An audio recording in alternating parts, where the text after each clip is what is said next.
Welcome. I hope that you don't mind the lighting. Maybe if I do this, it's a little bit. Anyway, um, grab yourself a cup of coffee or some tea, a snack if you haven't had lunch or breakfast, um, because I want to chat about something real quick. And I'm not teaching anything, I just want to chat. Um, so, yesterday morning, I woke up feeling like I had fallen out of space and time. Like where I was before I woke up was like everything that ever was, is, or will be was existing in a moment of time. So it's like, and it was chaotic. When I woke up, I was like, I don't even know what day it is. I feel like I'm waiting for tomorrow, but tomorrow already happened. It was so strange. And so automatically I went to my higher self and I said, explain it. And my higher self said, okay, well, you just channeled a lot of stuff about the I am, and you've been noticing people talking about the I am. Well, you need to know that you're in the I am class right now. My higher self has a sense of humor like myself because it's me. But and the reason that I've been searching, and actually it's like I wasn't even really searching. It's like after I channeled the I am affirmations from the Magpie video, the spread, Seasons of the Witch by Tony and Rochelle, um I noticed my friends talking about the I am. So I'm going to mention Jacob Cooker. If you have not um, checked out his channel, I hope that you will, because he's amazing. And obviously, I resonate with everything that he says. I feel like he's swam around in here. He is more of a teacher with the things that he has learned than I am, or that I'm meant to be right now. So he is absolutely amazing. I believe all the things that he says, but he puts them into words that um, are easy to follow, So check out his videos. I will put the link in the description for him. I also saw my friend Melissa, who is from Honeybee's Truth That Travels. I will link her channel because I saw hers on TikTok. She was talking about the I am and what she believes. And I believe in pretty much both of what they have said. But I don't believe for myself that when I speak about the I am, that it is attached to my ego. I don't believe that it separates me. And I will tell you why. Because like Jacob Cooker said in his video, that if you are a student of the Bhagavad Gita, you understand that, pretty sure that Jesus learned about all that before, he was preaching, you know what I mean? Before he went on, before he started to teach us, before he became a teacher. So I feel like he learned all the principles in that. And so, like in Hindu, when we say I am Brahman, it is saying that we are connected. We are a part of the divine self. We are, or the divine consciousness, the Krishna. We are connected, and so we are this, but we are connected, to our divine self, or divinity, the divine consciousness, and I believe that. So my higher self was trying to tell me that without the I am, we don't have that point in time. We don't have that grounding. So, and it's almost like I'm in the I am class right now. And I feel like anybody that is thinking about the I am, they're in that class with me.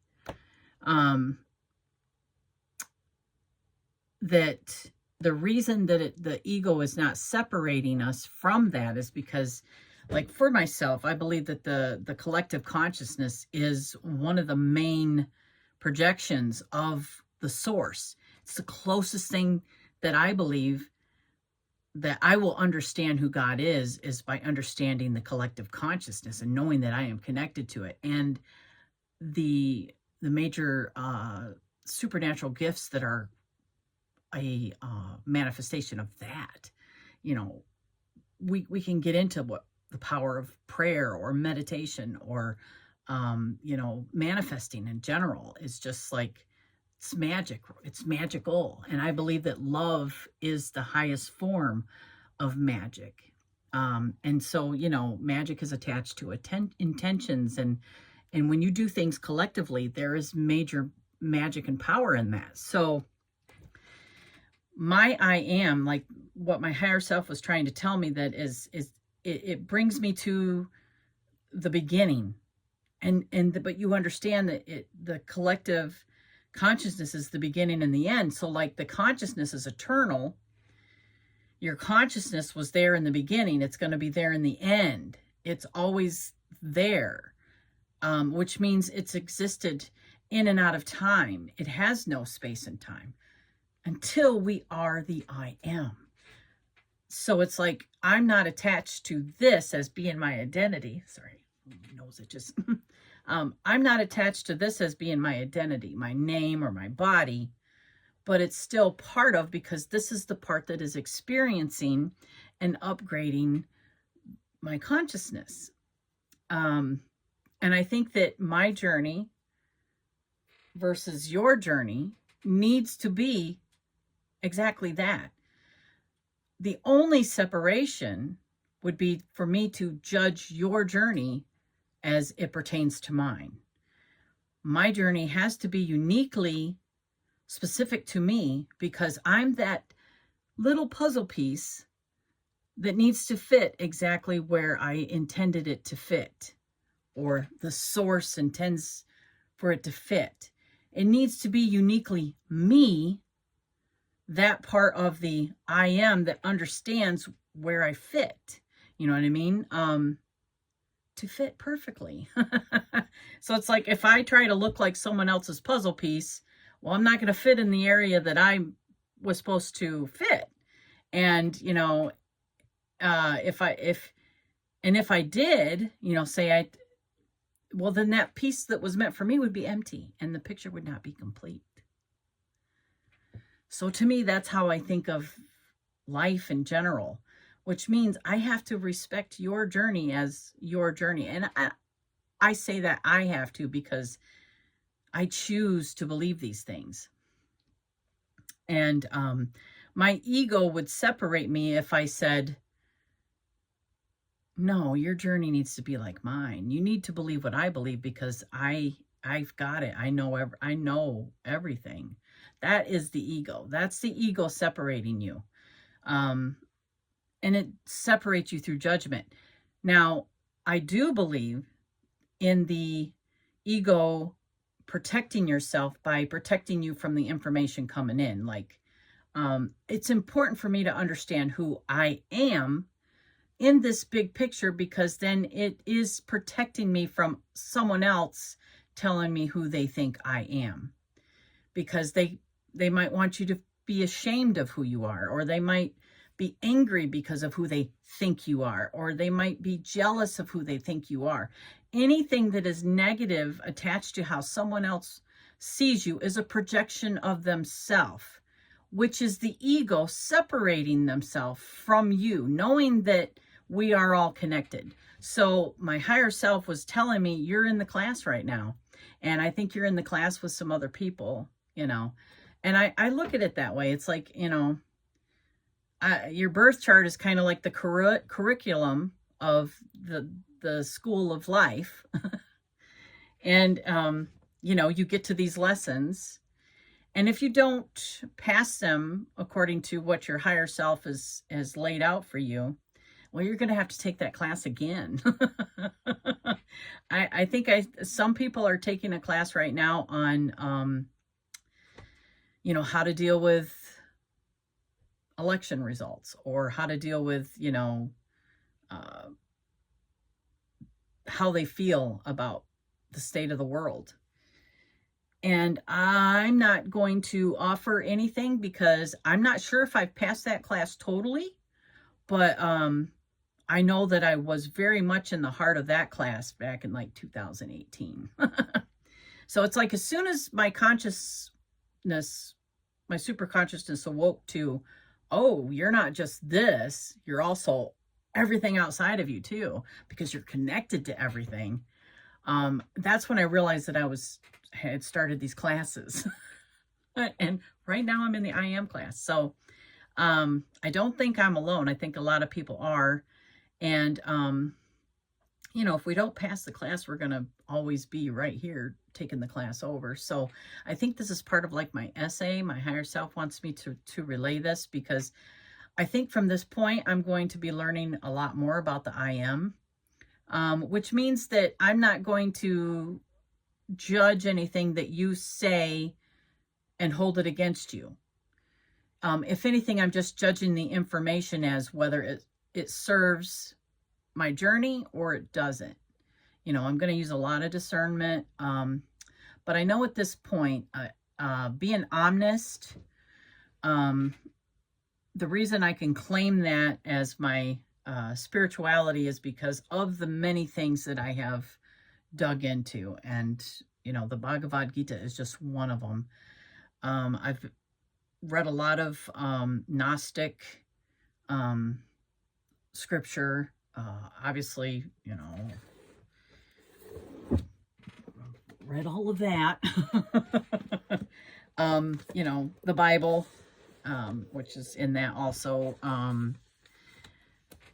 The Anunnaki, the Sumerian tablets. I've read a couple different translations of those. And just, other theosophies or theologies and theosophy.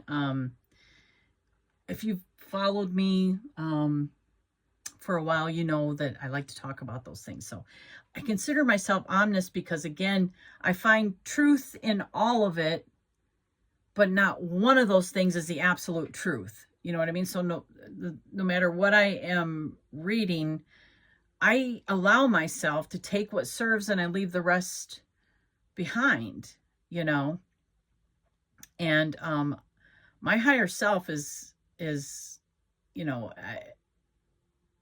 I've had a very open communication with my higher self for quite a while now, and then not that I didn't talk to my higher self before, because I did, but it wasn't like it is now or has been for the last few years. So, let's just say I've been able to work out certain things, so anything from this point on is probably mumbling, but I wanted to put in what I thought about the I Am, because I think that the I Am can be dangerous. But, I literally channeled those affirmations a few days ago when doing the magpie spread. And it was like, when I first bought my Kia, I didn't really see as many Kias on the road until I bought my Kia. It's kind of like that. It's like, then I noticed, wow, even my friends are talking about the I Am, and I just channeled it. It was like, I never really focused on the I Am before that. And so to hear someone's point of view, I think, yeah, I don't really agree with that. But that doesn't mean that I feel differently about that person, or I need to tell that person how I feel. Like, why do you believe that? That's not right. That's not wrong. No, my ego is judging that information on whether it's something I resonate with or I don't. But I feel like if it's working for you or the person that feels that way, then it's got to be right for you. You know what I mean? Only thing I hope for people is that we seek what we want. And if it's knowledge, then we keep seeking it. And happiness, I think, is in the now. I don't think can seek happiness. I think it's here and it's attainable. We just choose it. And I think that that's regardless of what goes on. And I just hope that people are taking what serves and leaving the rest behind, because not everyone's journey is going to be like yours. And I think that that's an awesome thing,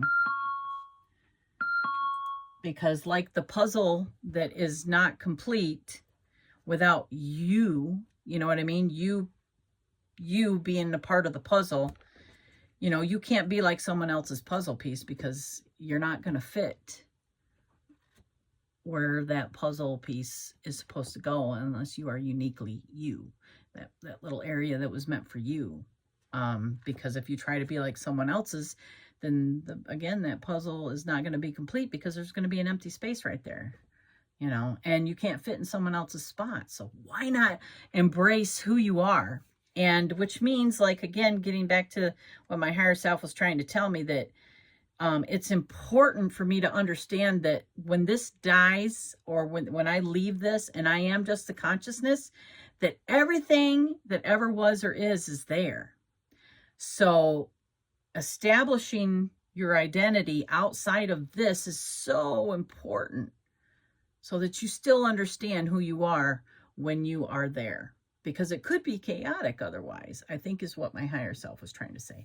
Again, I'm still a student. This is my essay. And check out those channels that I talked about. And do know that I do understand the danger in I am, because, you know, we are talking about labeling ourselves for ourselves. So we want to make sure that it's positive, you know. The one things that I do not doubt is that I am love and I am forgiveness. I'm none of those lower vibratory things, because, you know, even believing in the principle of duality, or polarity, is that I can be either or, you know.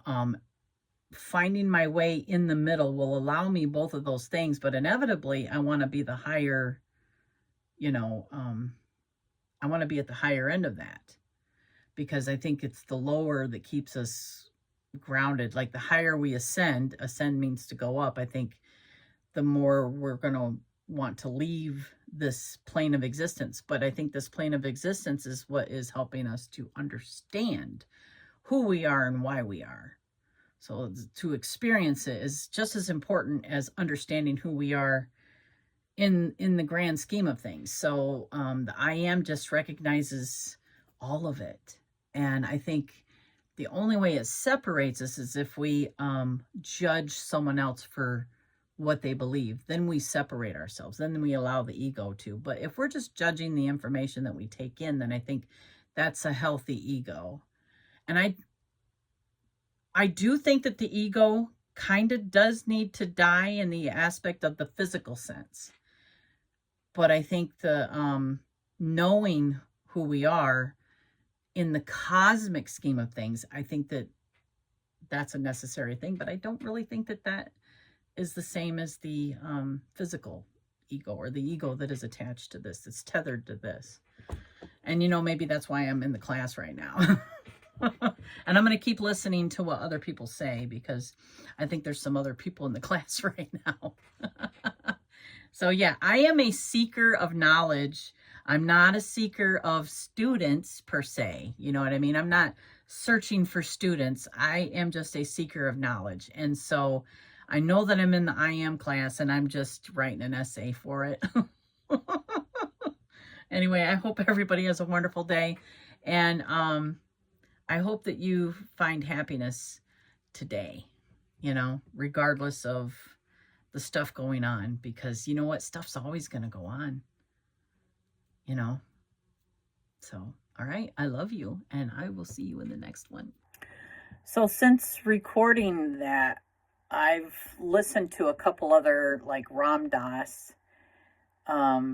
which is really interesting, because my daughter just wrote a paper kind of comparing ideology of the ego between Ram Dass, Carl Jung, and Sigmund Freud, which she's so intelligent. I love it, and just very thought provoking. And Ram Dass, if you're not familiar with him, which I've only been familiar with him probably for, I don't know, maybe the last few months. But I have found that I like what he says about the I am, and I feel like the message is to just rest there, and, bring yourself to a state of just acceptance for what is, you know what I mean? And it's understanding, again, I think, is just letting everything else fall away. And you are that beginning point. You are that point in time, which was kind of what I was trying to explain, is that, you're that point in time, and you are the beginning and the end of that. That's who you are in the I am, really, even outside of the physical self, because the physical self is what keeps the consciousness and you know what I mean? It keeps you grounded. And I think the idea is to level up in the consciousness. So in order to level up in the consciousness, I feel like the ego does need to die, like like as the Kundalini rises. So the ego is a place of judgment. We judge ourselves, we judge others. So to truly rest in the I am with total acceptance is to leave judgment out of it. And so I can relate to that. So I just wanted to add that little bit in there. And, this video wasn't for anything other than just to, I don't know, put my thoughts out loud and to see what you think, if you've ever thought about the I am, So, yep, that's it. And I'll see you in the next one. And I just thought of something else. I am the part that makes up the whole. Sorry. And I believe you are the part that makes up the whole, which makes us the same but different, because you can't have the same part to fill the whole picture. Each part fits.